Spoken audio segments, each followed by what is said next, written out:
Selamat pagi Bu Ros, selamat pagi teman-teman. Hari ini kelompok kami akan mempresentasikan materi yang berjudul Manajemen Kurikulum dan Pembelajaran Anak Usia Dini. Saya Frineldis dan teman saya Desiani dan Maria Heni Oktauli. Pokok pembahasan yang akan kami bahas pada hari ini ada 9. Yang pertama yaitu manajemen kurikulum PAUD. Yang kedua, tujuan manajemen kurikulum PAUD. Yang ketiga, prinsip manajemen kurikulum PAUD. Yang keempat, komponen kurikulum PAUD. Yang kelima, ruang lingkup manajemen kurikulum PAUD. Yang keenam, manajemen pembelajaran. Yang ketujuh, prinsip-prinsip pembelajaran PAUD. Yang kedelapan, tahapan manajemen pembelajaran PAUD. Yang kesembilan, penilaian pembelajaran PAUD. Next, Mar. Baik, saya akan menjelaskan bagian yang pertama dulu, yaitu manajemen kurikulum PAUD. Manajemen kurikulum PAUD menurut Howdy 2021, yaitu di mana manajemen itu proses yang dilakukan oleh individu dan kelompok serta sumber daya lainnya yang dibentuk dalam kerjasama dalam mencapai tujuan organisasi atau aktivitas lainnya. Jadi di sini adanya kerjasama antara individu, kelompok maupun sumber daya lainnya. Sedangkan kurikulum menurut Howdy ini yaitu rancangan mengenai tujuan, isi, bahan pembelajaran, serta upaya yang dapat dilakukan dalam pelaksanaan proses pembelajaran yang ingin dicapai dalam tujuan pendidikan. Jadi kurikulum itu sebagai rancangan mengenai bahan pembelajaran, isi, dan tujuan untuk dapat mencapai tujuan dari pendidikan itu sendiri. Kumpulan dari manajemen kurikulum yaitu sebagai rancangan dalam pendidikan yang mempunyai kedudukan yang sangat strategis dalam seluruh aspek kegiatan yang dilakukan dalam pendidikan. Nah, arti lain juga dari manajemen kurikulum yaitu sebagai perangkat rencana kerja yang berisikan tentang tujuan, isi, dan bahan pembelajaran yang akan digunakan dalam proses pembelajaran dan sebagai pedoman penyelenggaraan kegiatan pembelajaran untuk dapat mencapai tujuan pendidikan itu sendiri. Manajemen pendidikan di sekolah menjadi salah satu faktor utama dalam merencanakan, melaksanakan, serta mengawasi keseluruhan kegiatan pendidikan dan pembinaan peserta didik di dalam sekolah. Baik, saya akan melanjutkan. Tahapan manajemen terdiri dari 4 menurut Syafarudin tahun 2017. Yang pertama, tahap perencanaan. Yang kedua, tahap pengembangan. Yang ketiga, tahap implementasi atau pelaksanaan. Dan yang keempat, tahap penilaian. Baik, untuk tahap perencanaan, pada tahap ini pengembangan yang dilakukan yaitu perumusan visi, misi, dan tujuan dari suatu lembaga, menentukan struktur dan isi program yang akan dimasukkan dalam kurikulum. Berikutnya, pengorganisasian kegiatan pembelajaran, serta pelaksanaan dari kurikulum tersebut. Yang kedua, tahap pengembangan. Nah, tahap pengembangan ini dilakukan untuk pemilihan sumber daya dan sarana pembelajaran yang akan dimasukkan dalam kurikulum. Yang ketiga, tahap implementasi atau pelaksanaan. Nah, pada tahap ini, hal yang dilakukan yaitu penyusunan rencana pembelajaran, penjabaran dari materi, penentuan dalam menggunakan metode pembelajaran, penyediaan sumber alat, dan sarana pembelajaran yang akan digunakan. Selain itu, di sini juga akan dilakukan setting lingkungan pembelajaran. Nah, pada tahap implementasi ini, yaitu dalam kurikulum menentukan penyusunan rencana pembelajaran seperti apa. Jadi, pada tahap implementasi atau pelaksanaan ini dapat dilakukan penyusunan rencana pembelajaran. Yang keempat, tahap penilaian. Nah, pada tahap penilaian ini, pada kurikulum dapat melihat kekuatan dan kelemahan dari kurikulum yang akan dikembangkan. Jadi, sesudah tahap perencanaan, tahap pengembangan, dan tahap implementasi atau pelaksanaan, dan terakhir itu tahap penilaian. Jadi, sebelum kurikulum itu dikembangkan, satu lembaga melihat dulu apakah kurikulum itu ada kekuatan maupun kelemahannya. Yang kedua, saya akan menjelaskan tujuan manajemen kurikulum PAUD. Tujuan dari manajemen kurikulum yang dikemukakan oleh Rusman. Tujuan dari manajemen kurikulum yang dikemukakan oleh Rusman dalam Munustiwi tahun 2019 meliputi yang pertama, dapat meningkatkan efisiensi pemanfaatan sumber daya kurikulum. Nah, di sini tujuan dari manajemen kurikulum itu yaitu dapat meningkatkan efisiensi pemanfaatan dari sumber daya kurikulum tersebut. Yang kedua, dapat meningkatkan keadilan dan kesempatan bagi peserta didik untuk mencapai hasil belajar yang maksimal. Nah, tujuan lain dari manajemen ini itu dapat meningkatkan keadilan dan memberikan kesempatan kepada peserta didik untuk dapat belajar. Yang ketiga, meningkatkan relevansi dan efektivitas pembelajaran yang sesuai dengan kebutuhan peserta didik. Jadi, tujuan dari manajemen ini dapat meningkatkan relevansi dan efektivitas pembelajaran yang sesuai dengan kebutuhan perkembangan dari peserta didik. Nah, ya.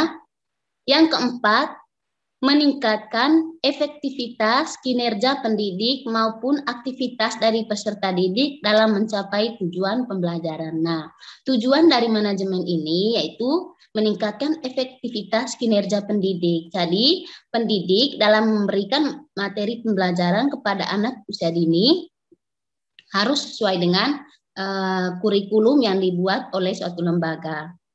Nah, yang kelima, meningkatkan efisiensi dan efektivitas proses belajar mengajar. Jadi, tujuan dari manajemen ini dapat meningkatkan efisiensi dan efektivitas dari proses belajar mengajar antara pendidik dan peserta didik.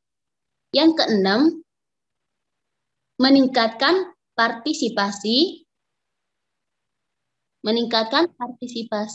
masyarakat untuk membantu mengembangkan kurikulum, dan kurikulum dapat dirancang sesuai dengan daerah setempat. Jadi tujuan dari manajemen kurikulum ini yaitu dapat meningkatkan partisipasi masyarakat. Jadi dalam merancangkan manajemen kurikulum ini harus sesuai dengan daerah setempat. Baik, yang ketiga saya akan menjelaskan prinsip manajemen kurikulum PAUD. Next. Nah, prinsip yang perlu diperhatikan dalam menjalankan kurikulum, dalam menjalankan manajemen kurikulum, yaitu sebagai berikut menurut Syafarudin tahun 2017. Yang pertama, produktivitas.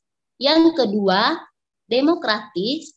Yang ketiga, kooperatif. Yang keempat, efektivitas dan efisiensi. Yang kelima, mengarahkan visi misi dan tujuan yang ditetapkan dalam kurikulum. Yang pertama itu produktivitas. Nah, produktivitas yaitu hasil yang diperoleh dalam kegiatan kurikulum merupakan aspek yang perlu dikembangkan dan dipertimbangkan dalam manajemen kurikulum. Nah, perlu adanya suatu pertimbangan dalam manajemen kurikulum agar peserta didik dapat mencapai hasil belajar sesuai dengan tujuan dari kurikulum yang dibuat. Nah, jadi produktivitas ini yaitu aspek yang harus dikembangkan dan dipertimbangkan dalam manajemen kurikulum. Yang kedua, demokratis. Demokratis ini dalam prinsip manajemen dimaksudkan dalam pelaksanaan manajemen kurikulum harus berdasarkan demokrasi yang dapat menempatkan pengelola, pelaksanaan, dan peserta didik penuh dengan tanggung jawab dalam melaksanakan tugas dan penuh tanggung jawab agar dapat mencapai tujuan dari kurikulum. Jadi, antara pendidik dan peserta didik harus dapat bertanggung jawab dalam melaksanakan tugasnya masing-masing. Yang ketiga, kooperatif. Nah, kooperatif dalam prinsip manajemen ini untuk memperoleh hasil yang diharapkan dalam kegiatan manajemen kurikulum. Nah, maka dari itu perlu adanya kerjasama yang baik dari berbagai pihak yang terlibat dalam melaksanakan kurikulum. Nah, untuk menjalankan kurikulum ini perlu adanya kerjasama dari berbagai pihak yang terlibat dalam manajemen kurikulum tersebut. Yang keempat, efektivitas dan efisiensi. Nah, efektivitas dan efisiensi dalam prinsip manajemen ini agar rangkaian kegiatan kurikulum harus mempertimbangkan efektivitas dan efisiensi untuk mencapai tujuan dari kurikulum, sehingga kegiatan manajemen kurikulum tersebut dapat menghasilkan yang berguna. Nah, efektivitas dan efisiensi ini dalam kegiatan kurikulum harus mempertimbangkan efektivitas dan efisiensinya agar kurikulum tersebut dapat berjalan dengan baik. Yang kelima, mengarahkan visi misi dan tujuan yang ditetapkan dalam kurikulum. Nah, dalam prinsip kurikulum ini harus dapat mengarahkan visi dan misi dan tujuan yang ditetapkan dalam kurikulum harus sesuai dengan yang ada dalam kurikulum. Selanjutnya akan dijelaskan oleh teman saya yaitu Desiani. Terima kasih. Baik, saya akan melanjutkan untuk presentasi pada hari ini. Yang keempat yaitu komponen kurikulum PAUD. Kurikulum merupakan tujuan dan dalam setiap komponen penyusunannya merupakan bagian penting dan pengembangannya memerlukan perhatian lembaga-lembaga agar sesuai dengan tujuan dari berdirinya lembaga tersebut.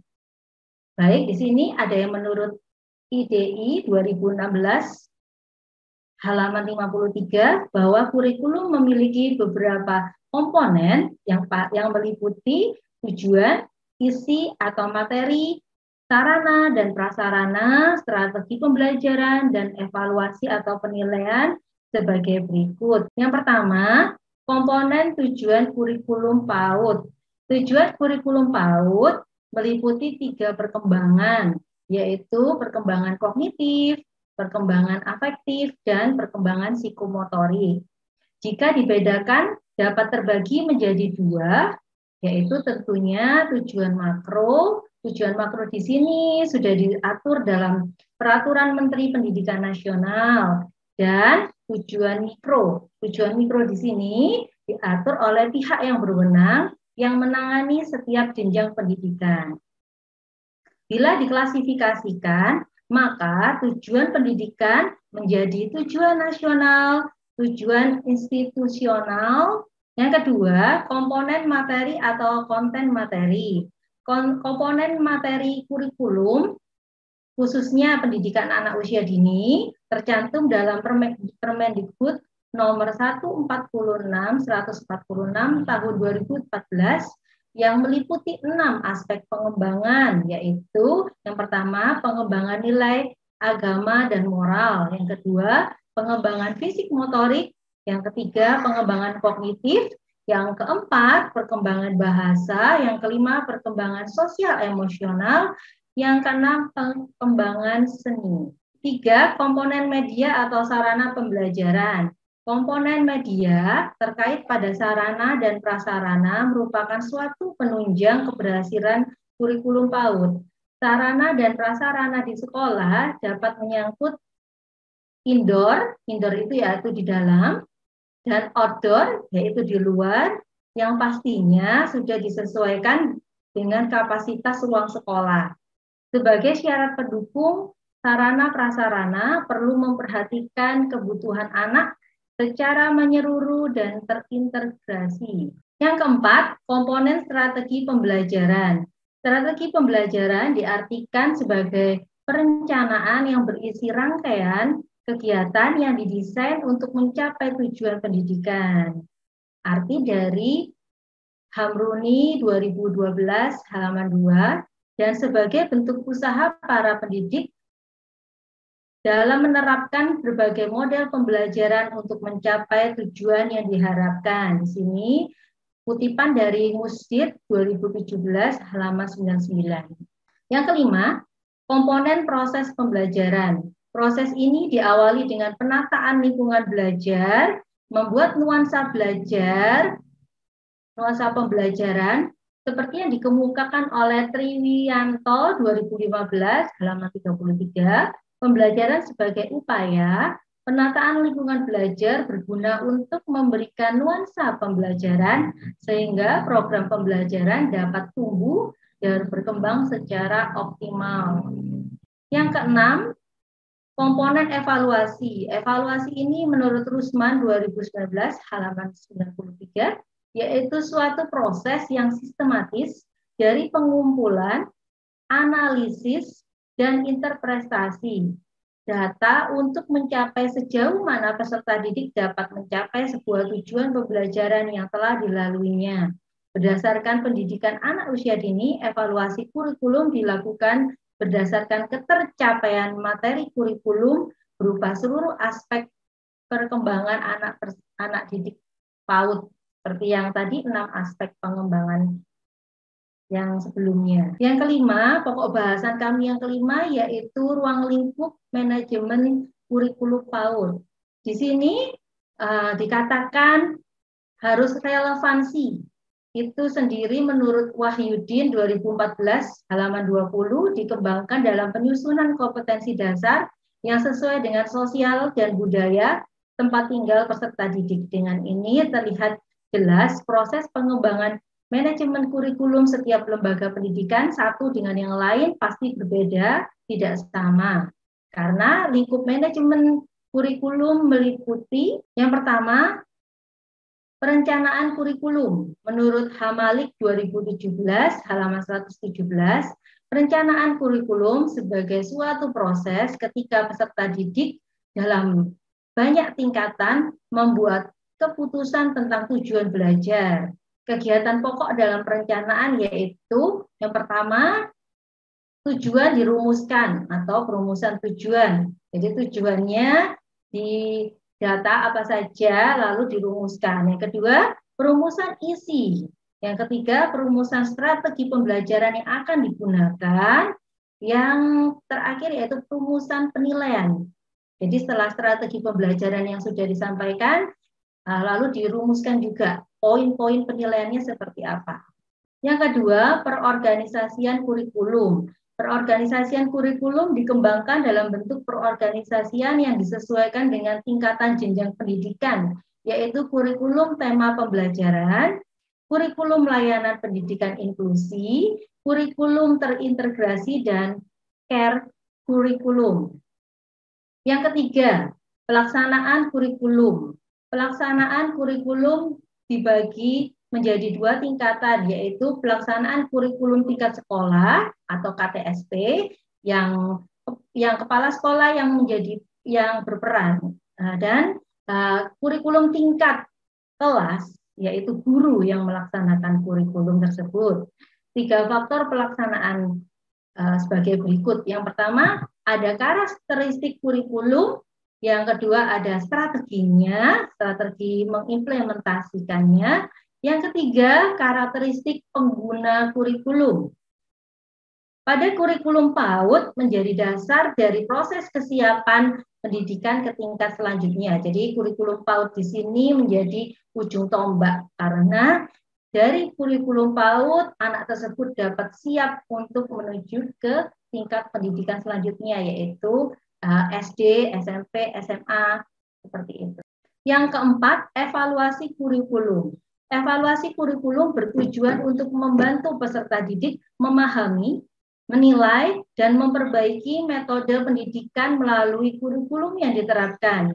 Ada 3 tujuan evaluasi kurikulum, yaitu yang pertama sebagai sarana perbaikan program yang bersifat konstruktif, yang kedua sebagai bentuk tanggung jawab kepada berbagai pihak, yang ketiga sebagai sarana penentuan tindak lanjut hasil pengembangan kurikulum. Jadi evaluasi kurikulum ini sangat penting. Baik, pokok bahasan kami yang selanjutnya yaitu yang keenam, manajemen pembelajaran. Di sini saya akan sedikit mengulas tentang manajemen pembelajaran. Pembelajaran merupakan ujung pangkal untuk menentukan pendidikan selanjutnya. Karena itu, aktivitas pembelajaran perlu dirancang dengan baik sesuai dengan kebutuhan dan karakteristik anak didik.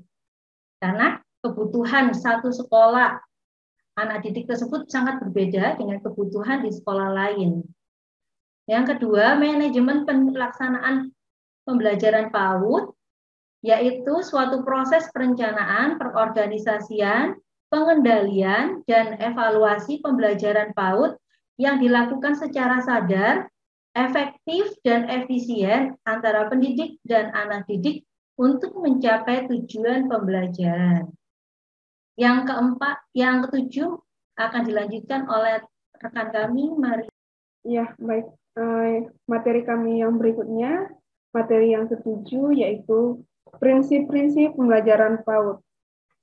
Nah, pada jenjang pendidikan anak usia dini, peran pendidik ketika melaksanakan proses pembelajaran perlu memperhatikan proses belajar anak didik.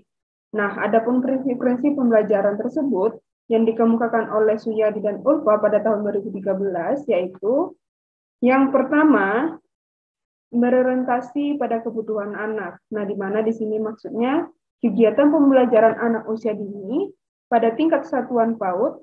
Yang pertama tadi, berorientasi pada kebutuhan anak. Nah, di sini maksudnya adalah kegiatan pembelajaran anak usia dini pada tingkat satuan pendidikan anak usia dini, formal maupun non-formal, perlu memperhatikan dan memetakan kebutuhan anak. Nah, kebutuhan anak usia dini selain pada kebutuhan makan, kebutuhan rasa aman dan kasih sayang juga perlu mendapatkan dalam pendidikan anak usia dini. Nah, yang kedua yaitu pembelajaran anak usia dini dengan perkembangan anak. Nah, di sini maksudnya perlu kita ketahui oleh para pendidik PAUD bahwa setiap tahapan usia anak memiliki pencapaian perkembangan yang berbeda-beda, sehingga pada proses pembelajaran harus dapat menyesuaikan dengan tingkat usia perkembangan anak masing-masing. Nah, yang ketiga yaitu mengembangkan kecerdasan majemuk anak. Nah, maksudnya di sini setiap anak memiliki karakteristik. Nah, di mana percepatan tingkat perkembangan dan kecerdasan yang berbeda-beda setiap anak. Nah, di sini menurut Suyadi tahun 2014, kunci kecerdasan anak adalah kematangan emosi pada anak dan bukan pada kemampuan kognisi, karena serabut kognisi pada anak belum terbentuk atau belum tumbuh dengan baik. Yang keempat yaitu belajar melalui bermain. Nah, di sini bermain merupakan metode yang paling tepat dan menyenangkan bagi anak usia dini, yang dimana bermain bagi anak merupakan suatu aktivitas yang langsung atau spontan, di mana anak berinteraksi dengan orang lain atau benda di sekitarnya. Nah, dengan menggunakan panca indera dan seluruh anggota tubuhnya, proses pembelajaran dengan bermain dapat dilakukan menggunakan media, bahan, metode, dan strategi yang menyenangkan, serta dikemas melalui kegiatan permainan yang menarik. Yang kelima itu adalah tahap pembelajaran anak usia dini. Nah, di mana di sini pembelajaran bagi anak usia dini dilakukan dengan cara bertahap, mulai dari konkret ke abstrak. Nah, dan dari yang sederhana ke kompleks. Dari yang bergerak ke yang verbal dan diri ke lingkungan sosialnya. Nah, yang berikutnya, yang keenam, yaitu anak sebagai pembelajar aktif. Nah, di sini, pada prinsip ini, guru berperan sebagai fasilitator perlu memberikan rangsangan pembelajaran yang baik dan tepat bagi anak didik. Nah, pendidik harus mampu menjadi contoh yang baik bagi anak, dikarenakan anak didik juga akan aktif dalam memperhatikan guru jika guru menarik dalam mengajar. Nah, yang ketujuh yaitu interaksi sosial anak. Di sini, interaksi sosial itu sangat penting dilakukan dalam pembelajaran. Dengan menciptakan suasana belajar yang komunikatif, diharapkan mampu merangsang ide, bahasa, dan rasa percaya diri anak dengan melalui aktivitas interaksi antar guru maupun sesama teman. Nah, yang kedelapan, itu lingkungan yang kondusif, yang dimana di setiap kegiatan pembelajaran di lembaga sekolah, pendidik perlu menciptakan iklim pembelajaran yang menyenangkan, aman, dan nyaman. Nah, sehingga ketika anak melakukan aktivitas belajar maupun bermain, dapat terhindar dari hal yang dapat membahayakan dirinya. Yang kesembilan yaitu menstimulus kreativitas dan inovasi. Nah, di mana kegiatan pembelajaran pendidikan anak usia dini diharapkan mampu menstimulus keterampilan. Pelaksanaan kegiatan yang mampu merangsang keingintahuan anak, hal ini juga dapat membantu atau mampu untuk mengasah kerja otak anak menjadi lebih baik. Nah, yang ke-10 yaitu mengembangkan kecakapan hidup. Yang dimana di sini prinsip ini lebih menekankan kepada pengoptimalan kecakapan hidup berupa pengoptimalan seluruh potensi anak didik beserta perkembangannya dalam sehari-hari. Nah, yang ke-11 yaitu memanfaatkan potensi lingkungan. Nah, di sini pemenuhan kebutuhan penunjang kegiatan pembelajaran itu dapat terpenuhi dengan memanfaatkan sumber belajar dari lingkungan sekitar. Nah, pemanfaatan perkebunan, perikanan menjadi sarana belajar secara langsung yang dapat dilakukan oleh anak didik. Nah, di dalam lingkungan itu terdapat banyak sarana yang bisa kita gunakan dalam pembelajaran. Nah, dalam yang ke-12 yaitu pembelajaran sesuai dengan kondisi sosial budaya. Nah, di sini pelaksanaan pembelajaran anak usia dini perlu disesuaikan dengan kondisi di lingkungan dan budaya masyarakat di wilayah tempat tinggal anak, dan juga budaya yang harus dibiasakan di sekolah seperti antri, sopan santun, jujur, dan lain sebagainya. Nah, yang ke-13 yaitu stimulasi secara holistik, yang dimana pendidikan anak usia dini sebagai upaya pemberian stimulasi bagi seluruh aspek perkembangannya harus bersifat menyeluruh dalam memberikan stimulasi.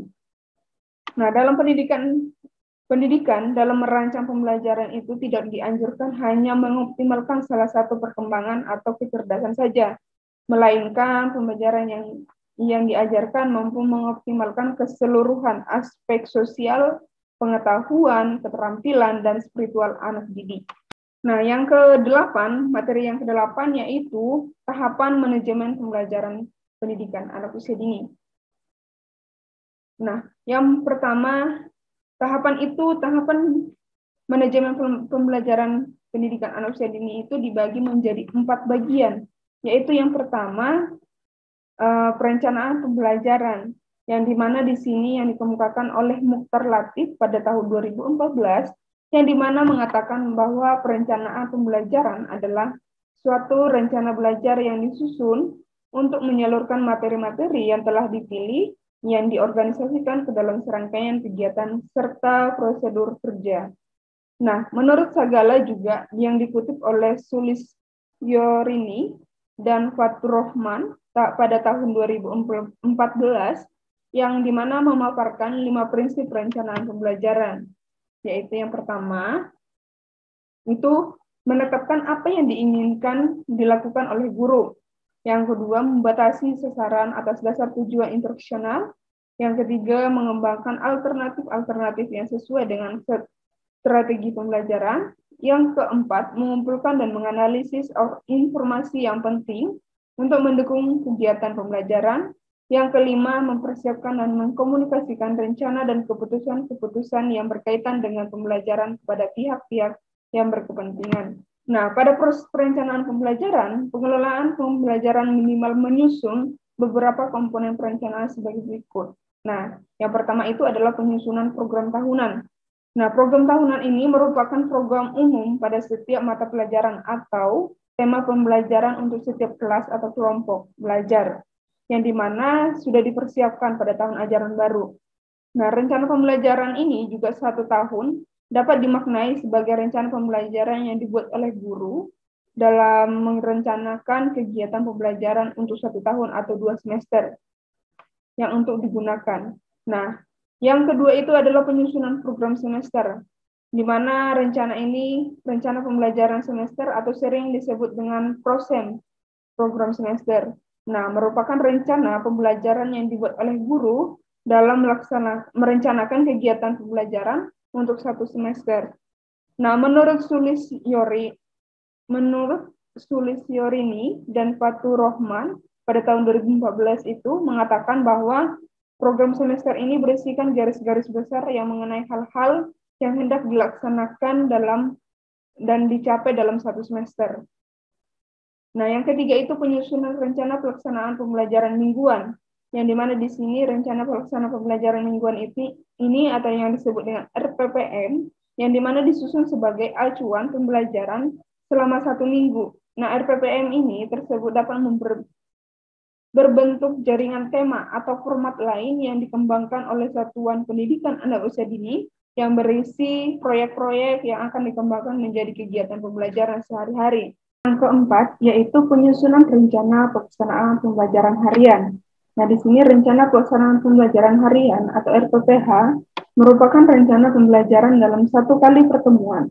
Nah, komponen ini minimal yang harus ada dalam rencana pelaksanaan pembelajaran harian itu meliputi identitas sekolah, tema, subtema, subtema, kemudian kelompok usia atau kelas, kemudian alokasi waktu, kemudian kompetensi inti, kompetensi dasar, tujuan pembelajaran, indikator pencapaian perkembangan, kemudian materi, media, sumber belajar, kegiatan belajar, atau kegiatan pembuka, kegiatan inti, dan kegiatan penutup. Dan yang terakhir yaitu penilaian. Nah, yang kelima itu adalah kalender pendidikan. Nah, di sini menurut Sulistyorini dan Fatur Rahman pada tahun 2014, yaitu kalender pendidikan adalah pengaturan waktu untuk kegiatan pembelajaran peserta didik selama 1 tahun ajaran dalam dunia pendidikan. Nah, sedangkan menurut Permendikbud 146 tahun 2014, kalender pendidikan merupakan pengaturan waktu untuk kegiatan pembelajaran anak selama 1 tahun ajaran yang mencakup permulaan tahun ajaran, minggu efektif belajar, waktu pembelajaran efektif, dan hari libur. Nah, tahap perencanaan pembelajaran yang kedua yaitu pengorganisasian pembelajaran, yang dimana pengorganisasian diartikan sebagai proses membagi kerja ke dalam tugas-tugas yang lebih kecil dan membebankan tugas-tugas itu kepada orang yang sesuai dengan kemampuannya dan mengalokasikan sumber daya serta mengkoordinasikannya dalam rangka efektivitas pencapaian tujuan organisasi menurut Sulistyorini dan Fatur Rahman tahun 2014. Nah, menyediakan fasilitas, perlengkapan, dan personel yang diperlukan untuk penyusunan kerangka yang efisien, kemudian lalu mengelompokkan komponen pembelajaran dalam struktur sekolah secara teratur. Nah, pengorganisasian pembelajaran ini juga dapat membentuk struktur wewenang dan mekanisme koordinasi pembelajaran dan juga merumuskan dan menetapkan metode dan proses pembelajaran dan dapat memilih dan mengadakan latihan dan pendidikan dalam upaya pertumbuhan jabatan guru dilengkapi dengan sumber-sumber lain yang diperlukan. Nah, tahap yang ketiga yaitu adalah pelaksanaan pembelajaran. Nah, di mana proses pelaksanaan pembelajaran itu tersebut dilakukan dan digerakkan oleh pendidik dengan suasana yang mendidik dan menyenangkan bagi peserta didik. Kemudian, pelaksanaan pembelajaran model pembelajaran yang anak usia dini yang paling digunakan yaitu model pembelajaran by encounters and project time atau sering disebut pembelajaran sentra. Nah, di mana pada zona area bermain dalam pembelajaran sentra memiliki 3 jenis kegiatan main. Jenis kegiatan main itu yaitu yang pertama main sensori motor, kemudian main peran, dan ketiga yaitu main pembangunan, yang dimana di sini dikembangkan oleh Asmawati tahun 2014. Nah, selain tahapan-tahapan kegiatan main tersebut di atas, yaitu pelaksanaan pembelajaran berbasis sentra ini tidak terlepas dari proses pijakan main atau scaffolding. Nah, scaffolding ini merupakan suatu ciri khas pembelajaran sentra. Ada beberapa pijakan main pembelajaran sentra, yaitu pijakan lingkungan main, kemudian pijakan sebelum main, dan ketiga pijakan selama main, yang keempat pijakan setelah main. Jadi pijakan lingkungan main ini adalah di mana pijakan pertama sebagai lingkungan bermain. Kegiatan ini dilakukan sebelum para peserta didik datang ke sekolah. Nah, pada pijakan ini peran guru menyiapkan alat, bahan, bentuk kegiatan main di dalam kelas maupun di luar kelas. Nah, yang kedua itu adalah pijakan sebelum main, di mana pijakan sebelum main ini dapat dilakukan kurang lebih dari 15 menit. Nah, kegiatan ini juga dilakukan oleh pendidik dan peserta didik dalam bentuk lingkaran. Nah, yang ketiga yaitu pijakan selama main, di mana pelaksanaan pijakan main ini dapat dilakukan selama 60 menit kegiatan main. Nah, selama kegiatan main, anak didik melakukan beberapa kegiatan main tergantung setiap sentra pembelajaran. Pada kegiatan ini juga guru peran pendidik berkeliling melihat aktivitas anak dalam menyelesaikan setiap kegiatan main. Yang keempat yaitu adalah pijakan setelah main. Pijakan setelah main dilakukan selama 30 menit dengan berbagai kegiatan seperti mengingat kembali kegiatan main yang telah dilakukan dan menceritakan pengalaman lainnya. Yang keempat adalah pengawasan pembelajaran. Nah, kegiatan pengawasan yang dilakukan oleh kepala sekolah yang ditindaklanjuti dengan kegiatan evaluasi pembelajaran dalam setiap hari. Menurut Mokhtar Latif, pada tahun 2014 terdapat 4 fokus evaluasi pembelajaran anak usia dini, yaitu evaluasi perencanaan, pelaksanaan, media, dan perkembangan anak. Nah, dengan demikian, tahap manajemen pembelajaran PAUD meliputi yang pertama, yaitu perencanaan pembelajaran terdiri dari penyusunan program tahunan, kemudian penyusunan program semester, penyusunan rencana pelaksanaan pembelajaran harian, kalender pendidikan. Yang kedua yaitu adalah pengorganisasian pembelajaran terdiri dari penyediaan fasilitas dan personel, kemudian pengelompokan komponen pembelajaran, kemudian pembentukan struktur wewenang dan mekanisme koordinasi pembelajaran, kemudian perumusan dan penetapan, kemudian metode dan prosedur pembelajaran, pemilihan. Kemudian pelaksanaan pembelajaran terdiri dari kegiatan pembuka, kegiatan inti, dan kegiatan penutup. Yang kelima yaitu pengawasan pembelajaran dilakukan oleh kepala sekolah terhadap seluruh kelas. Nah, materi yang ke-9 yaitu adalah penilaian pembelajaran pendidikan anak usia dini. Jadi, penilaian autentik merupakan penilaian proses dan hasil belajar untuk mengukur tingkat pencapaian kompetensi inti dan kompetensi dasar berdasarkan fakta, yang dimana di sini menurut Suryana dan Rizka pada tahun 2019. Nah, penilaian adalah suatu penggunaan sistem evaluasi yang bersifat komprehensif untuk menentukan kualitas dari suatu program atau kemajuan dari seseorang anak yang dikemukakan oleh Yus pada tahun 2012. Prinsip yang pertama yaitu prinsip penilaian pembelajaran pendidikan anak usia dini. Nah, sarana lebih lanjut untuk mengetahui prosedur penilaian yang tepat, maka pendidik perlu mengetahui prinsip-prinsip dalam melakukan penilaian. Nah, di sini ada pun prinsip-prinsip penilaian tersebut yaitu yang pertama sistematis, yang dimana penilaian harus dilakukan secara sistematis, yang artinya di mana kegiatan penilaian dilakukan secara teratur dan terprogram sesuai dengan rencana yang telah disusun. Nah, kebutuhan nyata yang ada di lapangan dan atau karakteristik penggunaan instrumen yang akan digunakan. Yang kedua yaitu menyeluruh, yang dimana penilaian mencakup semua aspek perkembangan anak yang meliputi 6 aspek perkembangan, yaitu nilai agama moral, motorik, kognitif, bahasa, sosial emosional, dan seni. Yang ketiga yaitu berkesinambungan, di mana penilaian dilakukan secara terencana, bertahap dan terus-menerus untuk memperoleh gambaran tentang pertumbuhan dan perkembangan peserta didik. Yang keempat yaitu objektif, yang dimana proses dan hasil-hasil penilaian dilakukan sesuai dengan kondisi anak yang sebenarnya. dan semata-mata untuk kepentingan pertumbuhan dan perkembangan anak. Yang kelima yaitu mendidik. Proses dan hasil penilaian dapat dijadikan dasar untuk memotivasi pengembangan dan membina anak agar tumbuh dan berkembang secara optimal.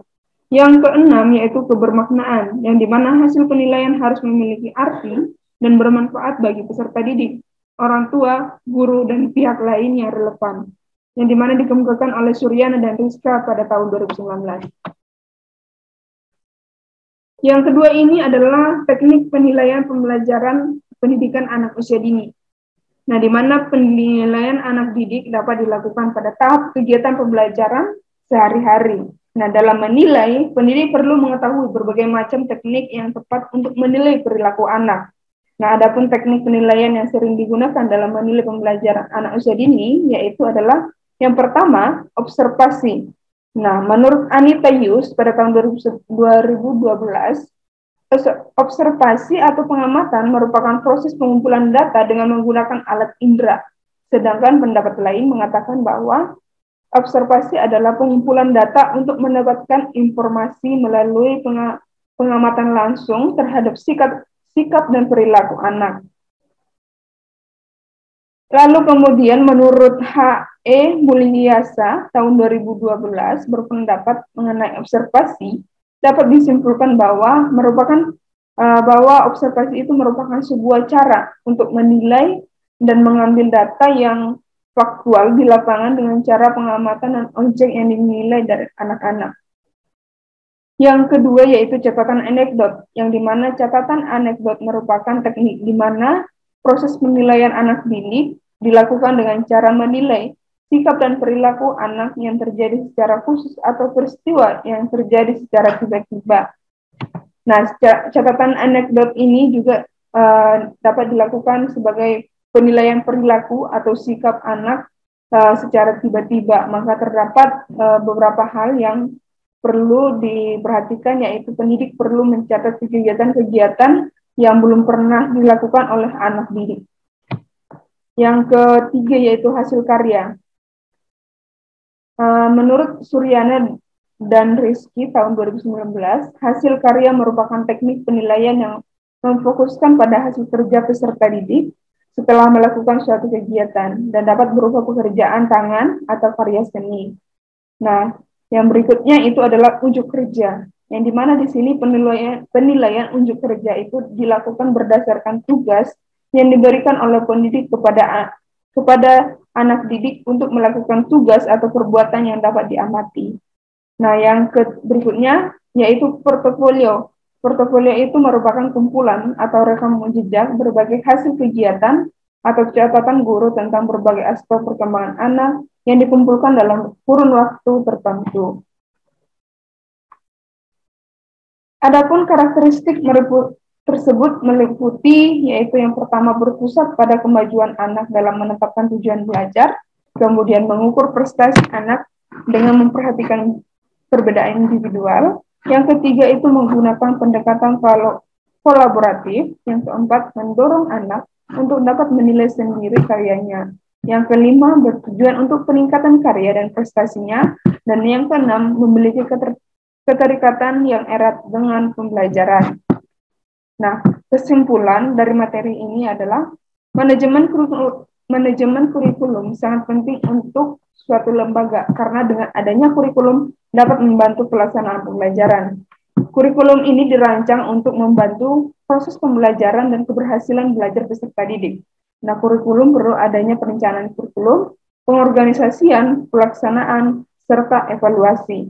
Nah, kurikulum di suatu lembaga juga disesuaikan dengan kebutuhan anak, serta dapat menentukan materi pembelajaran yang akan diterapkan kepada anak dan metode yang akan digunakan. Sekian materi yang sudah kami sampaikan. Semoga materi yang disampaikan kelompok dapat bermanfaat. Jika ada pertanyaan, kami persilakan. Terima kasih.